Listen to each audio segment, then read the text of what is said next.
ওই দিন ভুট্টাকে মেরে মজাই পেলাম। হ্যাঁ, ঠিকই বলেছিস, অনেক মজা পেলাম ওই ভুট্টাকে মেরে। কি, কলেজের একটি মেয়ে আটকে গিয়েছে কলেজে, তাকে ভূত ধরেছে? ঠিক আছে, আমরা আসছি। ডেডপুল, চল তো, মহিলাটাকে বাজাতে হবে। সে নাকি অনেক কষ্টে আছে এখন, তাকেও নাকি ভূত হামলা করে দিয়েছে। জলদি চল আমার সাথে। তুই জলদি উড়ে যা, আমি হেঁটে হেঁটে আসছি তোর পিছে পিছে। যা তুই। ঠিক আছে, তাইলে আমি গেলাম। হ্যাঁ, তাহলে তুই জলদি যেয়ে পৌঁছা, আমি আসছি তোর পিছে পিছে। আমি এসে পড়েছি, তোমার আর কোনো চিন্তা করার দরকার নেই।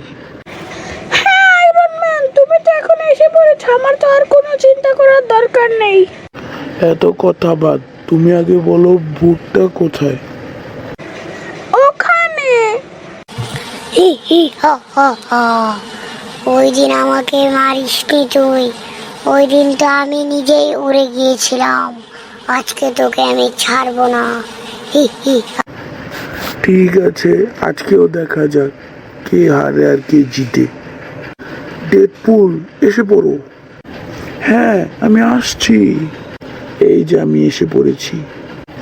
ওটাই কি ভূত? হ্যাঁ, ওইটাই ভূত। কেন, তুই না আগের বার দেখছিলি? তুই আবার এখন না দেখার ভান করতেছিস কেন?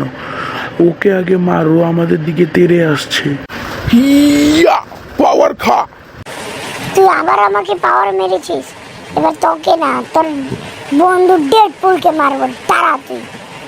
ডেডপুল, তুই অ্যালার্ট হয়ে থাক, ও তোকে মারতে আসছে। আয়রন ম্যান, শক দে ওকে। দিচ্ছি। হিয়া। আগের বার তো আমাকে ধাক্কা মেরেছিল, এবার তো আমাকে শক দিয়ে দিল।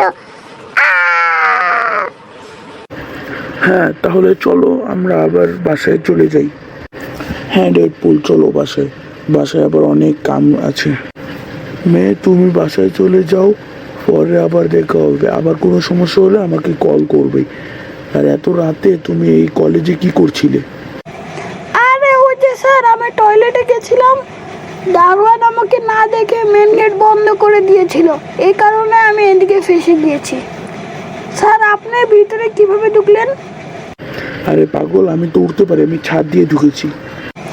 ও আচ্ছা, বুঝেছি। সবাই তাহলে লাইক, কমেন্ট এন্ড শেয়ার করে দিবেন। সাবস্ক্রাইব করতে ভুলবেন না। সাবস্ক্রাইবের সাথে সাথে বেল আইকনটিও অল করে দিবেন প্লিজ। সবাইকে ধন্যবাদ আমার এই iron man versus ghost episode 2 দেখার জন্য।